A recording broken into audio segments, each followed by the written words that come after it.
على عدائم المعين من الآن إلى قيام يوم الدين. أما بعد فقد قال الله سبحانه وتعالى في القرآن الكريم: بسم الله الرحمن الرحيم.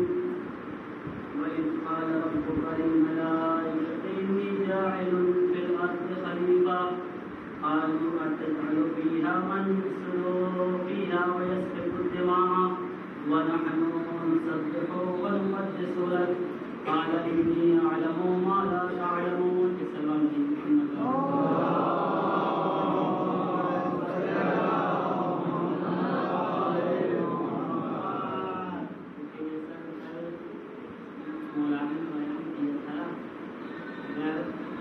السلام سامنے موجود ہوں تو پھر ان سے ایک طالب علم اصلاح کا خواہش مند ہوتا ہے.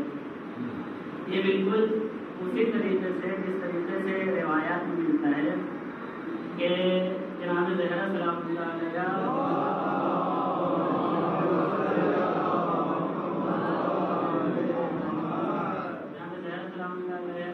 سامنے امام حسن علیہ السلام آتے ہیں اور ان تمام کے تمام احادیث کو جو پیغمبر مسجد نبوی میں بیان کیا کرتے تھے آ کے بیان فرما دیتے ہیں. جب امیر المومنین علیہ السلام گھر میں آتے تھے تو پہلے ہی سے جناب زہرا کو وہ باتیں معلوم رہتی تھی جو پیغمبر نے بیان کیا. امیر المومنین علیہ السلام سوال کرتے ہیں: زہرا تم تو مسجد گئی نہیں تھی، تم مسجد نہیں گئی تھی، تم کو معلوم کیسے ہوا؟ تو جناب زہرا سلام اللہ علیہ فرماتی ہے کہ آپ کے بیٹے حسن علیہ السلام آ کے مجھے وہ تمام کے تمام باتیں بیان کر دیا کرتے ہیں کہ جو میرے بابا مسجد نبوی میں بیان کرتے ہیں. ایک مرتبہ امیر المومنین علیہ السلام امام حسن کے سامنے امام حسن علیہ السلام سے پہلے گھر تشریف لے آئے اور چھپ گئے. اب امام حسن علیہ السلام آتے ہیں.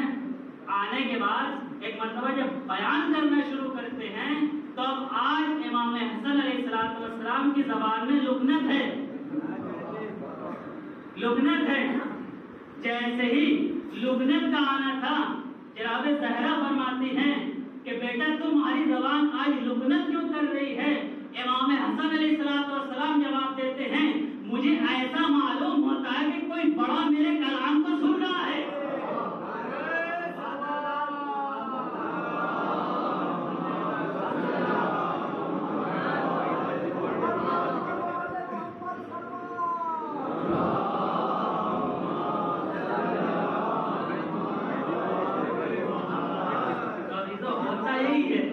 اگر استاد سامنے موجود ہو تو ممکن ہے کہ انسان کی زبان لکنت کر جائے.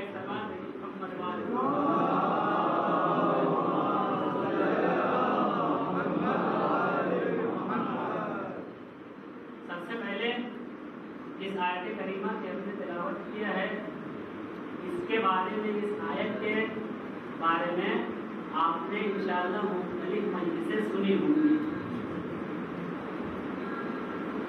چونکہ قرآن اور اہل بیت علیہ السلام نے جو باتیں بیان کر دیا ہے ہوتی وہی ہیں، لیکن انسان الگ الگ طریقے سے اس کو بیان کرتا ہے.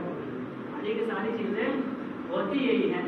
تو ہم نے اسی لیے اس آیت کریمہ کی تلاوت کیا ہے کہ اس میں چند باتوں کو بیان کرنا ہے. انشاءاللہ میرا ارادہ یہی ہے کہ وقت کے اندر اپنے تمام کے تمام باتوں کو بیان کر دیا جائے. سب سے پہلی بات یہ ہے کہ خداوند عالم نے جب فرشتوں سے کہا کہ فرشتوں میں روئے زمین کے اوپر خلیفہ بنانے والا ہوں، میں روئے زمین کے اوپر خلیفہ بنانے والا ہوں. جیسے ہی اس کلام کو سننا تھا کہ تمام کے تمام فرشتوں نے خداوند عالم سے فرمایا، خداوند عالم سے کہا: خدایا کیا تو ایسے کو روئے زمین کے اوپر خلیفہ بنائے گا کہ جو زمین پر فتنہ برپا کریں، فساد برپا کریں، جبکہ ہم تیری تسبیح کرتے ہیں، ہم تیری تقدیس کرتے ہیں۔ پھر اس کے بعد خداوند عالم نے فرمایا انی اعلم ما لا تعلمون، اے فرشتوں جو کچھ میں جانتا ہوں وہ تم نہیں جانتے۔ یہاں تک بات ہو گئی۔ اب آئیے سلام علیہ محمد والے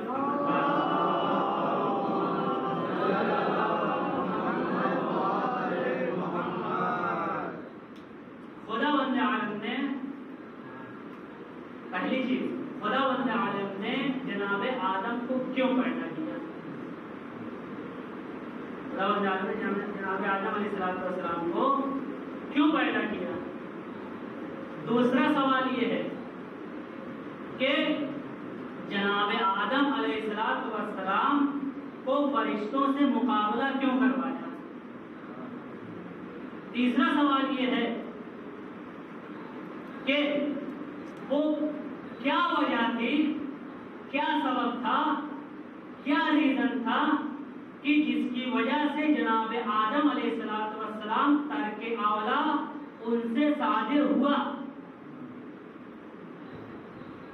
چوتھا سوال یہ ہے کہ وہ شجرہ کون سا تھا کہ جس کو جناب آدم علیہ السلام نے کھایا؟ اب انشاءاللہ اس کے بارے میں گفتگو کرنی ہے، اور اگر وقت رہا تو اور بھی چیزوں کو بیان کریں گے۔ سوال ہے محمد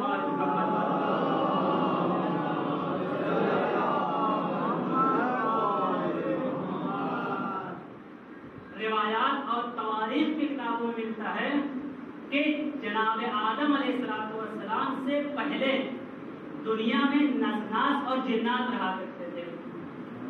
مخلوق پہلے دنیا میں موجود تھی، نسناس اور جنات رہا کرتے تھے، اور جب ان لوگوں کے درمیان فتنہ و فساد بڑھ گیا تو خداوند عالم نے ان کے اوپر عذاب نازل کیا۔ لیکن انہی جنات میں ایک شیطان بھی تھا جو اس وقت معصیت پروردگار نہیں کیا کرتا تھا، بلکہ وہ پروردگار کی عبادت کیا کرتا تھا۔ جب فرشتوں نے حضرت شیطان کو دیکھا، دیکھنے کے بعد کہا کہ خدایا تیرا ایک عابد بندہ ہے، تیرا ایک عابد بندہ ہے، اس کا کیا کیا جائے؟ کہا اس کو آسمان کے اوپر اٹھا لیا جائے۔ جب آسمان کے اوپر اٹھایا گیا تو اب وہاں کے اوپر شیطان نے اس قدر عبادت کیا، اتنی عبادت کیا کہ اب وہ عرش کی بلندیوں کو بڑھتا گیا، پھر اس کے بعد عبادت کیا۔ اب وہ اس کے بعد خداوند عالم نے اس کو سردار ملائکہ قرار دے دیا، ملائکہ کا استاد قرار دے دیا۔ لیکن چونکہ صفت سے شیطان تھا، شیطان پہلے ہی سے تھا، کافر پہلے ہی سے تھا، کافر پہلے ہی سے تھا، تو اب خداوند عالم نے جو یہ کہا تھا کہ میں روئے زمین کے اوپر ایک خلیفہ بنانے والا ہوں، ایک خلیفے کو معین کرنے والا ہوں، ایک انسان کو بنانے والا ہوں، تو اب چونکہ یہ استاد تھا فرشتوں کا، استاد شاگرد کو اگر آپ دیکھیں گے تو شاگرد میں استاد کی فکر پائی جاتی ہے۔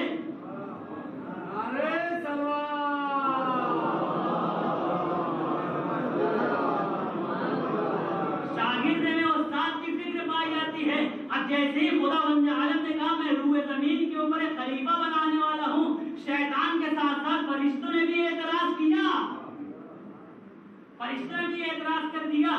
پھر اس کے بعد یہ شیطانی فکر تھی، اب انہوں نے کیا کیا؟ انہوں نے یہ کیا کہ جناب آدم علیہ السلام کے مقابلے میں کیا لائے؟ کہا کہ ہم تیری تسبیح کرتے ہیں، ہم تیری تقدیس کرتے ہیں، ہم تیری تسبیح کرتے ہیں اور تیری تقدیس کرتے ہیں۔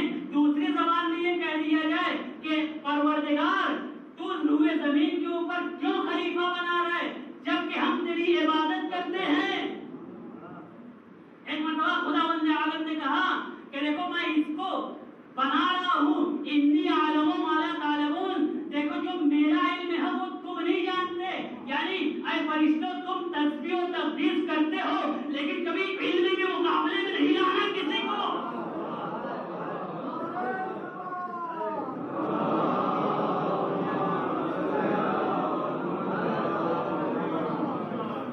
تم تسبیح کرتے ہو، تم تقدیس کرتے ہو، لیکن یاد رکھنا کہ عالم کے مقابلے میں نہیں لانا کسی کو۔ کیوں؟ کیونکہ حدیث معصوم ہے، علم الگ ہوتی ہے، علم الگ ہوتا ہے، عبادت الگ ہوتی ہے۔ جب انسان عالم ہوتا ہے تو اس کی عبادت کئی گنا بڑھ جاتی ہے۔ اگر انسان عالم ہوتا ہے تو کئی ہزار عابدوں سے افضل ہوتا ہے۔ اسی لیے امام محمد باقر علیہ السلام، امام صادق علیہ السلام اور پیغمبر سے اس مضمون کی حدیث ملتی ہے کہ امام علیہ السلام فرماتے ہیں عالم ينتفع بعلمه افضل من 70,000 عابد۔ دیکھو عالم وہ عالم کہ جس کے علم سے لوگ فائدہ اٹھائیں، جس کے علم سے انسان فائدہ اٹھائے، وہ 70,000 عابدوں سے بہتر ہوتا ہے۔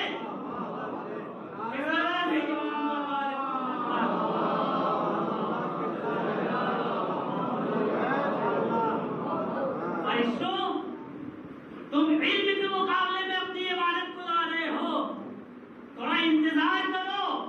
یہ تو عالم کی بات ہو گئی، تھوڑا انتظار کرو، آخری زمانے میں پیغمبر کا ایک وصی ہوگا، پیغمبر کا ایک وصی ہوگا۔ اب جب وہ عبادت کرے گا تو میں اس کی عبادت کا مقابلہ نہیں کرواؤں گا، بلکہ خندق میں اگر ایک ضرب لگا دے گا، اگر ایک ضرب لگا دے گا تو میں اس ضرب کو عبادت ثقلین سے افضل قرار دے دوں گا۔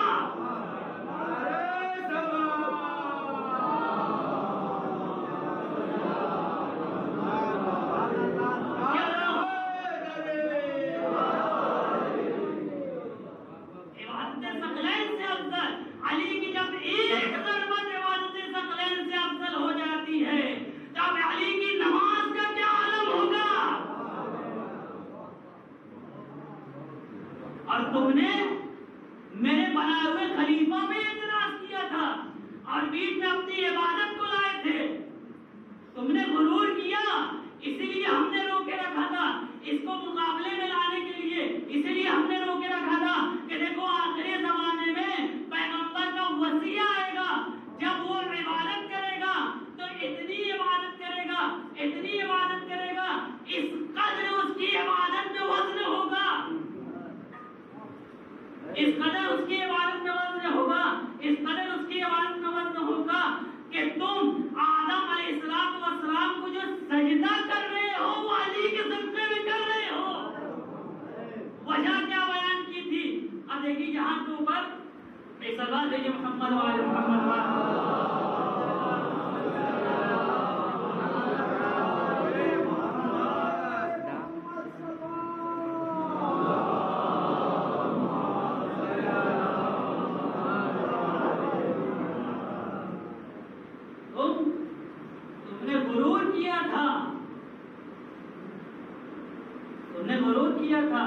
تم اپنی عبادت کے مقابلے میں لائے تھے، ہم نے ایک کو بچا کے رکھا ہے، ہم نے ایک کو بچا کے رکھا ہے، ایک ایسا عالم بچا کے رکھا ہے۔ تم نے غرور کیا تھا، میرے خلیفہ کے مقابلے میں آئے تھے، اعتراض کیا تھا میرے فعل کے اوپر، میں اس کو اپنا پورا علم دے دوں گا سوائے ایک علم کے کہ جو میرے اور اہل بیت علیہ السلام کے درمیان پردہ رہے، پردہ رہے۔ اب جب وہ عبادت کرے گا تو وہ اپنی عبادت کے اوپر گھمنڈ نہیں کرے گا، بلکہ یہ کہتا ہوا نظر آئے گا کہ پروردگار میری بندگی کے لیے، میری عزت کے لیے اتنا ہی کافی ہے کہ میں تیرا بندہ ہوں، اور میرے فخر کے لیے اتنا ہی کافی ہے کہ تو میرا پروردگار ہے۔ محمد وآل محمد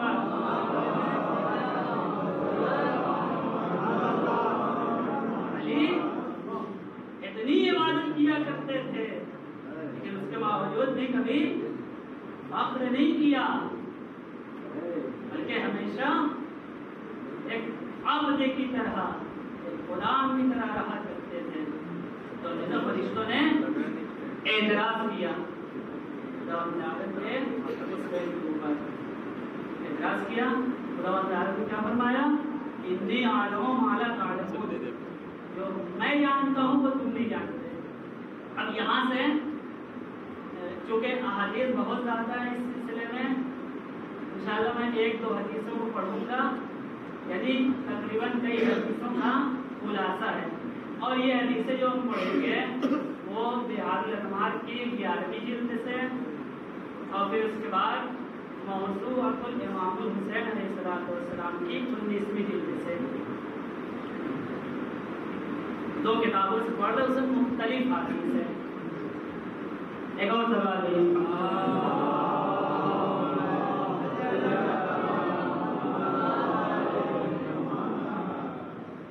اللہ نے کیا فرمایا؟ انی اعلم ما لا تعلمون.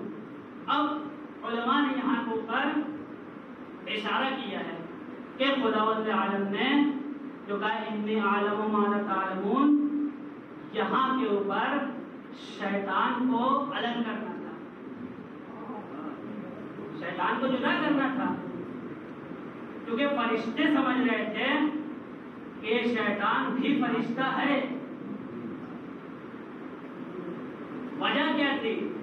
وجہ یہ تھی کہ وہ عالم ملکوت میں فرشتوں کا استاد تھا، بزم مقدس تھی.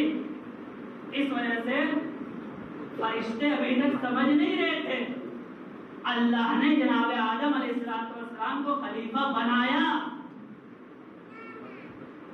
ممکن ہے کہ خداوند عالم نے اشارہ اسی طرف کیا ہو کہ فرشتوں میں خلیفہ تو بنا رہا ہوں، میں جو کچھ جان رہا ہوں وہ تم نہیں جانتے، یعنی میں جان رہا ہوں کہ یہ اندر سے کافر ہے،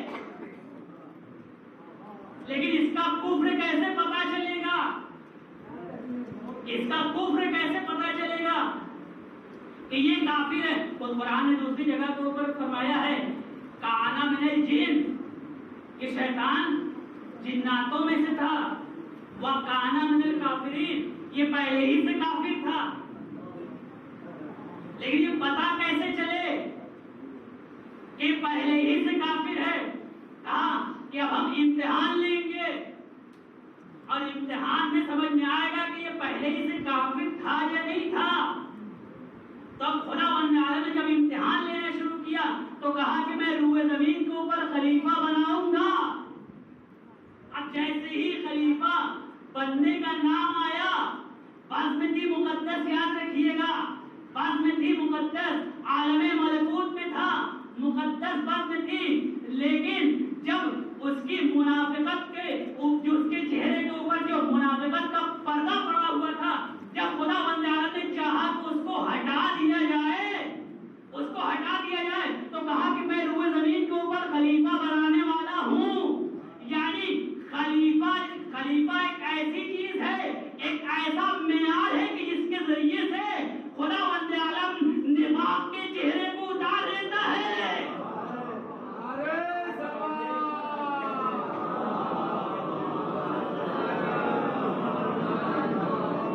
اب یاد رکھیے گا، پیغمبر بعض لوگ پیغمبر کے بازو میں بیٹھا کرتے تھے، وہاں بھی ملکوت کا عالم تھا، یہاں بھی ملکوت کا عالم ہے. جب رسول اللہ نے میدان غدیر میں علی کو اپنا خلیفہ بنایا تھا، جس طریقے سے خداوند عالم نے آدم کو خلیفہ بنایا، تو شیطان نے اعتراض کیا. جب پیغمبر نے علی کو خلیفہ بنایا تو کوئی اور بھی تھا جو اعتراض کر رہا تھا.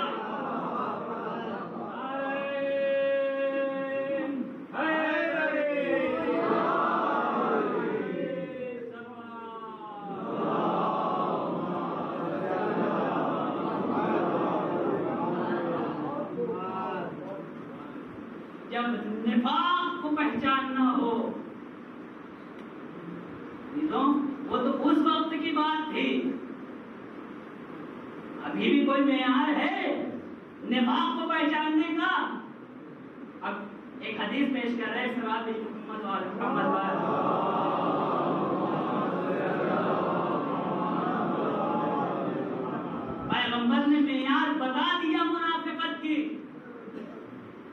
جناب جابر رضی اللہ تعالی، اعتراض ہمارے اوپر یہی ہوتا ہے کہ یہ صحابہ کو رضی اللہ نہیں کہتے، اعتراض ہمارے اوپر یہی ہوتا ہے.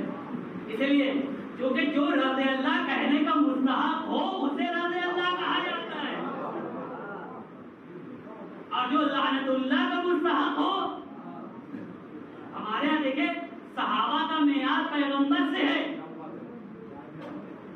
اگر کوئی پیغمبر کی تعظیم کرے، جو ان کی عزت کرے، تو ایسے صحابہ کی خاک ہمارے سروں کے اوپر. لیکن جو پیغمبر کا نہ ہوگا تو وہ ہمارا کیسے ہو سکتا ہے؟ سلمان دیکھیے محمد والے محمد.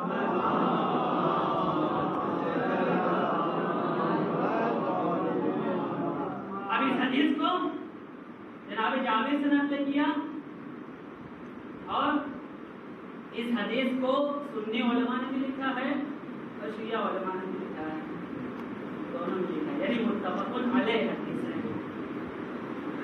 پیغمبر فرماتے ہیں ما کننا، یعنی جناب جابر نقل کرتے ہیں ما کننا نعرف المنافقین فی عہد رسول اللہ صلی اللہ علیہ وآلہ وسلم الا ببغض علی و اولادہ. پیغمبر فرماتے ہیں دیکھو عہد پیغمبر میں، زمانے پیغمبر میں ہم منافقین کو صرف اور صرف اس وجہ سے پہچانتے تھے کہ اگر ہم ان کے سامنے علی اور اولاد علی کا ذکر کر دیں، اگر چہرہ خوش ہوتا ہوا نظر آئے تو وہ مومن ہے، اور اگر چہرہ بدلتا ہوا نظر آئے تو وہ منافق ہے.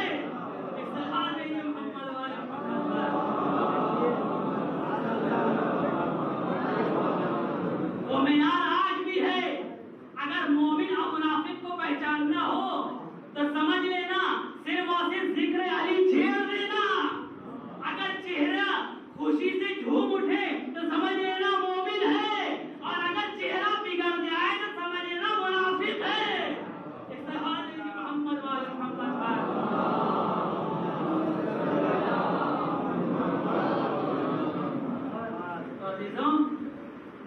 خداوند عالم نے جناب آدم علیہ السلام کو خلیفہ بنایا. پھر اس کے بعد ارشاد خداوندی ہوا کہ آدم اسکن انت و زوجک الجنہ، اے آدم تم اپنی زوجہ کے ساتھ جنت میں داخل ہو جاؤ. تم اپنی زوجہ کے ساتھ جنت میں داخل ہو جاؤ. ولا تقربا هذه الشجرہ، لیکن دیکھو تم اس درخت کے قریب نہ جانا، اس شجرے کے قریب نہ جانا. وجہ کیا تھی کہ جناب آدم علیہ السلام اس شجرے کے قریب گئے، کہ ہم نے شروع میں ہی بیان کیا تھا جناب آدم علیہ السلام سے وہ ترک اولا کیوں ہوا. سوال یہ تھا وہ ترک اولا ہوا کیوں. خداوند عالم نے منع کر دیا تھا، ابھی بیان کر کہ وہ شجرہ تھا کیا. ایک سوال ہے یہ محمد والے.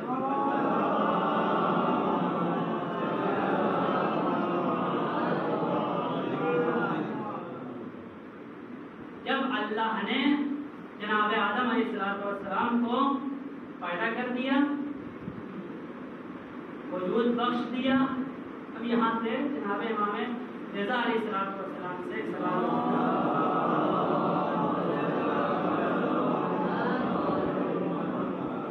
امام فرماتے ہیں، یہ بہار نماز کی روایت ہے. امام فرماتے ہیں اباطل سے عربی امام رضا علیہ السلام کے اصحاب میں سے مخصوص اصحاب ہیں، اسے فرماتے ہیں کہ اللہ نے جناب آدم علیہ السلام کو جب پیدا کیا اور اس میں اپنی روح داخل کر دی تو خداوند عالم نے قرآن میں کہا فَإِذَا سَوَّيْتُهُ وَنَفَخْتُ فِيهِ مِنْ رُوحِي فَقَعُوا لَهُ سَاجِدِينَ. دیکھیے فا بہت مہم ہے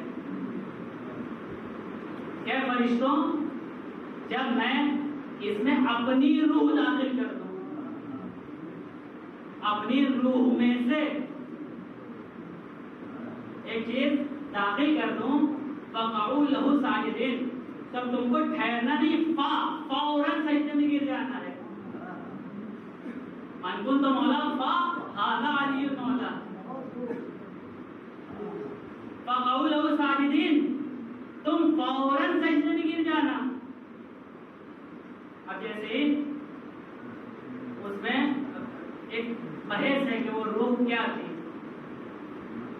اس میں بہت ساری جو بحث ہے، علماء نے بہت تفصیل سے جو بحث کیا ہے، لیکن ہم ایک کتاب ابھی پڑھ رہے تھے، اس میں صاحب کتاب نے بیان کیا کہ جو روح ہے فقعوا له فیہ من روحی ونفخت فیہ من روحی، میں اس میں اپنی روح میں سے کوئی داخل کر دوں. صاحب کتاب لکھتے ہیں کہ یہ روح محمد صلی اللہ علیہ وآلہ وسلم کی روح کا کچھ حصہ تھا، روح کا کچھ حصہ تھا کہ جو پروردگار نے جناب آدم علیہ السلام کے مجسمے میں ڈالا تھا. اور پھر بعض روایات میں یہی ملتا ہے کہ خداوند عالم نے فرشتوں کو جناب آدم کا سجدہ کرنے کے لیے اس وجہ سے کہا تھا چونکہ صلب آدم میں حق موجود تھے.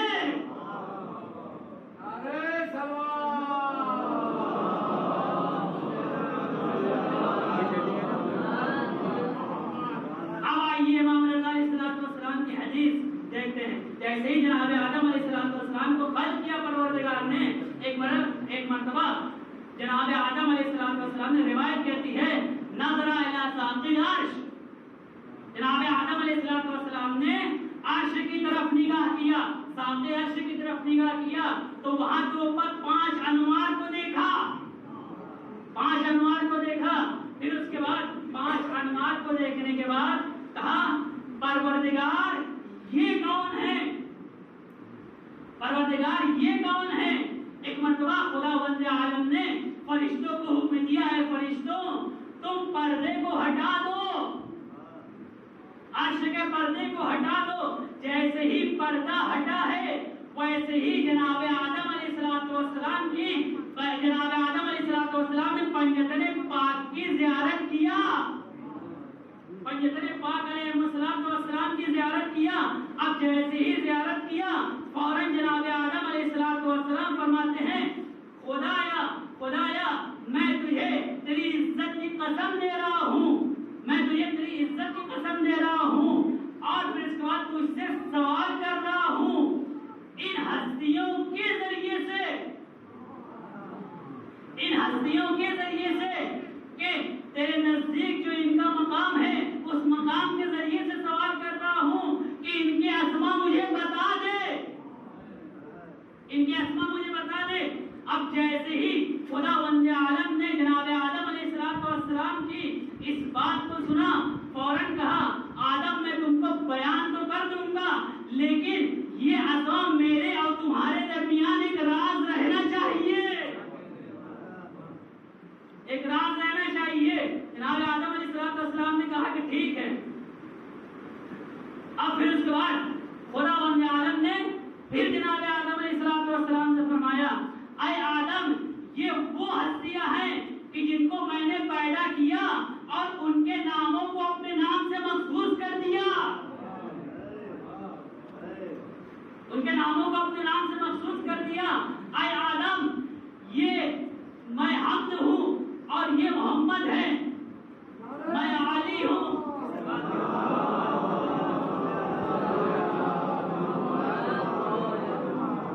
میں حامد ہوں، یہ محمد ہے، میں علی ہوں، یہ علی ہے، میں فاطر زمین و آسمان ہوں، یہ فاطمہ ہے، میں محسن ہوں، یہ حسن اور حسین ہے.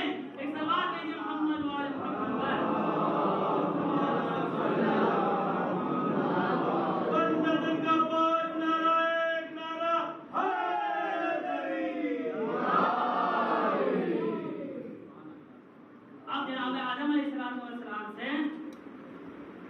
جو ترک اولا ہوا تھا وہ کیوں ہوا تھا اس کی علت سن لیجیے. ایک اور سوال محمد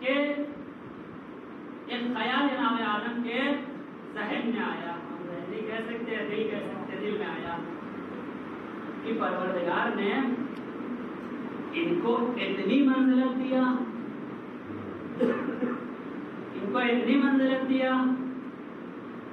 جیسے ہی اس بات کو ذہن میں آنا تھا آواز خداوندی آئی کہ اے آدم اب یہ یاد رکھو، یہ یاد رکھو اگر یہ نہ ہوتے تو میں تمہیں بھی پیدا نہیں کرتا، میں تمہیں بھی پیدا نہیں کرتا۔ اے آدم یاد رکھو کہ تم کبھی ان کی طرف حسد کی نگاہ سے نہیں دیکھنا، ان کی منزلت کو کبھی حسد کی نگاہ سے نہیں دیکھنا۔ اب روایت کہتی ہے کہ جناب آدم اور حوا علیہ السلام نے، اب آئیے دیکھیے کیا وہ بات ہوئی تھی، اتر کے اولا کیا ہوا تھا۔ دیکھیے لفظ حسد آیا ہے، وہاں کے اوپر علماء نے تعبیر کیا ہے کہ یہاں پہ حسد سے مراد غبطہ ہے۔ حسد اور غبطے میں فرق ہے، معصومین علیہ السلام نے بیان کیا، کہا کہ دیکھو حسد اور غبطے میں فرق کیا ہے، مومن غبطہ کرتا ہے، حسد نہیں کرتا۔ فرق کیا ہے، کہا کہ فرق یہ ہے کہ حسد کی تعریف یہ ہوتی ہے کہ اگر سامنے والا کسی شخص کے پاس وہ چیز دیکھ لے تو وہ چاہتا ہے کہ یہ ختم ہو جائے، اسے حسد کہا جاتا ہے۔ اور غبطہ یہ ہے کہ اگر دیکھا سامنے والے کو اللہ نے نعمت سے نوازا ہے تو یہ انسان بھی آرزو کرتا ہے، تمنا کرتا ہے پروردگار جس طریقے سے تو نے اسے نوازا ہے وہ مجھے بھی نواز دے۔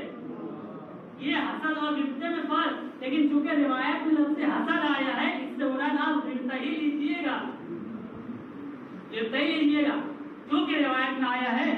تو جیسے ہی جناب آدم علیہ السلام نے وہاں کے اوپر دیکھا اور اہل بیت علیہ السلام کی منزلت کو دیکھا اور وہاں کے اوپر جناب زہرا سلام اللہ علیہ کی منزلت کو دیکھا، اب جناب آدم علیہ السلام نے جب ان کا یہ مقام دیکھا، ایک مرتبہ جناب آدم علیہ السلام کے دل میں یہی خیال آیا کہ جو منزلت پنجتر پاک کی تھی، جو مقام پنجتر پاک کا ہے وہ مجھے بھی عطا ہو جائے۔ اب جیسے ہی روایت کہتی ہے جیسے ہی اس جملے کو، یہ جملہ جناب آدم کے ذہن میں آیا، فوسوسہ الیہ الشیطان، شیطان نے ان کو وسوسہ کر دیا۔ اب سمجھ میں آیا کہ جب جناب آدم علیہ السلام اہل بیت علیہ السلام کے منزلت اور مقام کو دیکھ کر اگر حسد کرے تو وہ جنت میں نہ رہ سکے، تو اگر کوئی امتی اہل بیت علیہ السلام کے مقام پر بیٹھ جائے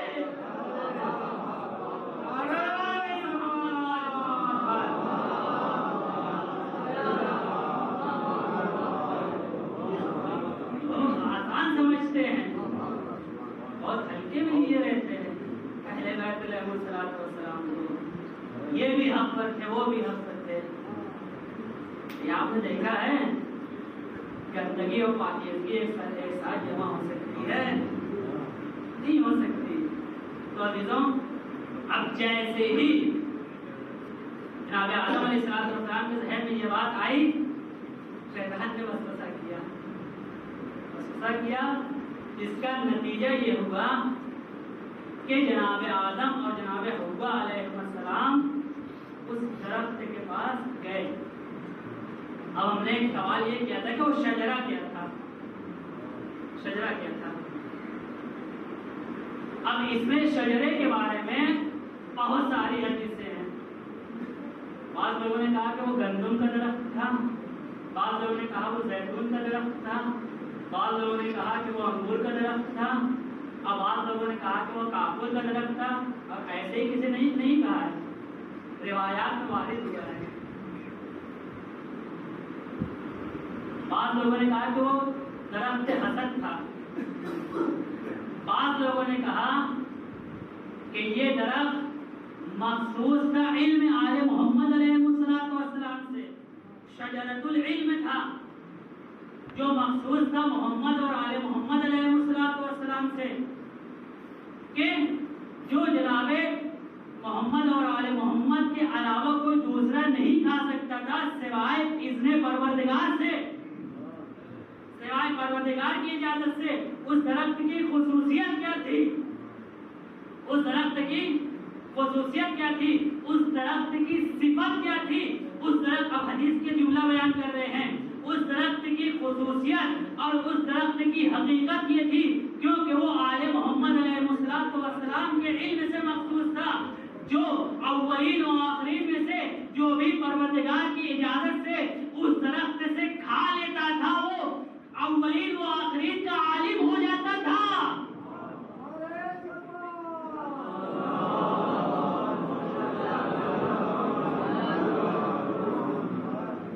اب جس سے مخصوص درخت ایسا ہو کہ اگر اس سے کوئی پروردگار کی اجازت سے کھا لے تو اولین و آخرین کا عالم ہو جائے، تو خود وہ ذات کہ جس کا خود یہ درخت ہو، اگر وہ منبر کوفہ کے اوپر بیٹھ جائے اور پھر اس کے بعد یہ کہتا ہوا نظر آئے سلونی سلونی قبل ان تفتنونی، جو مجھ سے پوچھنا ہو پوچھ لو، میں زمین کے راستوں سے زیادہ آسمان کے راستوں کو جانتا ہوں، تو تعجب نہ کرنا۔ سلام ہے کہ محمد والے محمد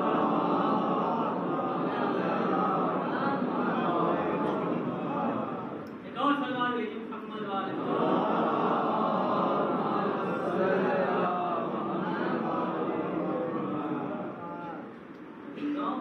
یہ علم آل محمد علیہ السلام ہے۔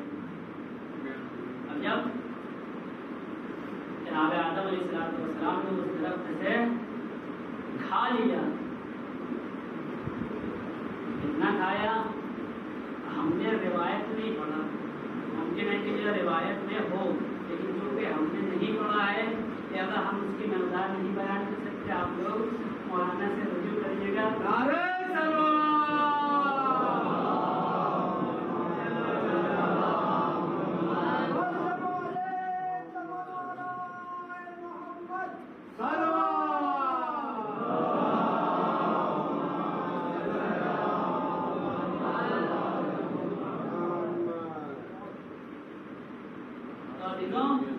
جناب آدم علیہ السلام نے کتنا اس درخت سے کھایا؟ بلکہ کچھ مقدار تو کھایا ہی تھا، کچھ مقدار تو کھایا ہی تھا، چونکہ اللہ نے منع کیا تھا کہ آدم تم اس درخت کے قریب نہ جانا ورنہ تم ظالمین میں سے ہو جاؤ گے۔ یہ قرآن کا لفظ ہے، یہ ہم نے اپنی طرف سے نہیں کہا ہے۔ اگر تم نے اس درخت سے کھایا تو تم ظالمین میں سے ہو جاؤ گے، تم ظالمین میں سے ہو جاؤ گے۔ اما یاد رکھیے گا کہ اگر جناب آدم علیہ السلام وہ درخت جو محمد اور آل محمد سے مخصوص ہے اگر اس کا کچھ حصہ کھا لیں تو وہ جنت میں نہ رہ سکیں، اور اگر کوئی امتی پورا باغ کھا جائے،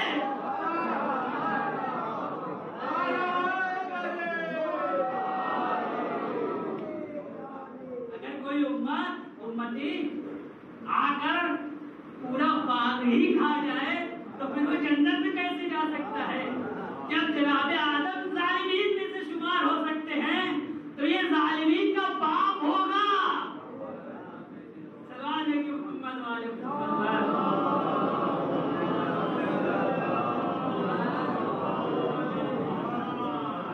جیسے ہی جناب آدم علیہ السلام نے اس درخت سے کھایا، اب نتیجہ کیا ہوگا کہ جو جنت کے جو کپڑے وغیرہ تھے وہ سب کے سب ختم ہو گئے، اور آواز خداوندی آئی کہ اے آدم کیا میں نے تمہیں منع نہیں کیا تھا اس درخت کے قریب جانے کے لیے؟ قرآن کا فوجر سواتہما کہ جو شرمگاہ تھی یا پورا جسم وہ سب سب برہنہ ہونا شروع ہو گئے۔ اب جناب آدم علیہ السلام کو جنت سے زمین کے اوپر بھیج دیا گیا، جنت سے زمین کے اوپر بھیج دیا گیا۔ اب جب زمین کو اوپر بھیجا گیا، اب جناب آدم علیہ السلام نے گریہ کرنا شروع کیا. آدم علیہ السلام نے گریہ کرنا شروع کیا. روایات میں ملتا ہے کہ 100 سال تک جناب آدم علیہ السلام نے روئے زمین کو اوپر گریہ کیا. 100 سال تک گریہ کیا. اب جیسے ہی لیکن خدا کتنا مہربان ہے، 100 سال تک گریہ کیا اور ایک مرتبہ خدا نے جبرائیل کو بھیجا، جاؤ آدم سے سوال کرو کہ تم کیا چاہتے ہو، تم کیوں اتنا گریہ کر رہے ہو. جناب آدم علیہ السلام کے بعد جناب جبرائیل آئے. جبرائیل آنے کے بعد کہا آدم تم کیوں اتنا گریہ کر رہے ہو؟ تو جناب آدم علیہ السلام فرماتے ہیں کہ میں کیوں نہ گریہ کروں، کیونکہ میں اس نعمت میں تھا،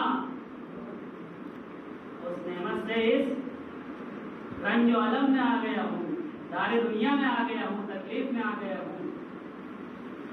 تو کہا اب خدا تعالیٰ نے پھر فرمایا، کہا کہ کیا تمہیں وہ کلمات یاد ہیں جو تم نے ساتھ عرش کے اوپر دیکھا تھا؟ ٹھیک ہے، خدا بند عالم نے بھی چونکہ ایک رول سے یہ ہے کہ انسان جس کی معصیت کرتا ہے جب تک اس سے معافی نہ مانگے خدا بھی معاف نہیں کرتا ہے. جب تک اس سے معافی نہ مانگے تب تک اللہ بھی معاف نہیں کرتا ہے. چونکہ جناب آدم علیہ السلام نے اہل بیت علیہ السلام کے مال کو کھایا تھا، اہل بیت علیہ السلام کے مال کو کھایا تھا. اسی وجہ سے خدا بند عالم نے کہا کہ اے آدم تم انہی کلمات کو وسیلہ بنا کر مجھ سے دعا مانگو. فَتَلَقَّىٰ آدَمُ مِن رَّبِّهِ كَلِمَاتٍ، جناب آدم علیہ السلام نے ان اسماء سے ملاقات کیا. دیکھو پھر وہی آ رہا ہے. 100 سال تک جناب آدم علیہ السلام در بدر کی ٹھوکریں کھاتے رہے، گریہ کرتے رہے. ایک مرتبہ جیسے ہی جناب آدم علیہ السلام نے خدا بند عالم سے دعا کیا، اللہم انی اسألک بحق محمد وعلی وفاطمہ والحسن والحسین، خدایا تجھے واسطہ ہے محمد کا، علی کا، فاطمہ کا، حسن کا اور حسین کا، میری توبہ کو قبول کر لے. جیسے ہی اس جملے کا سننا تھا قرآن نے آواز کیا فتاب علیہ، خدا بند عالم نے آدم کی توبہ کو قبول کر لیا.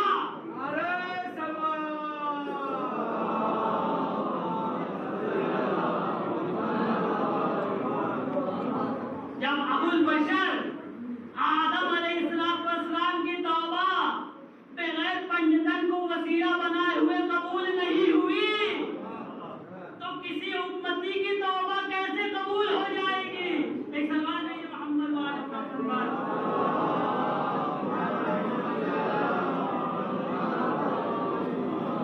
وصیب توبہ اللہ نے قبول نہیں کیا. وَاجْتَبَاهُ، جناب آدم علیہ السلام کو مجتبی بنا دیا. وَهَدَاهُ، جناب آدم علیہ السلام کو ہدایت بھی دے دیا. پہلے نبی نہیں بنایا تھا، لیکن جیسے ہی جناب آدم علیہ السلام نے پنجتن کا واسطہ دیا اب انہیں نبوت بھی ملی اور ان کا جو مقام تھا خدا بند عالم نے لوٹا دیا. ایک سوال ہے محمد وال محمد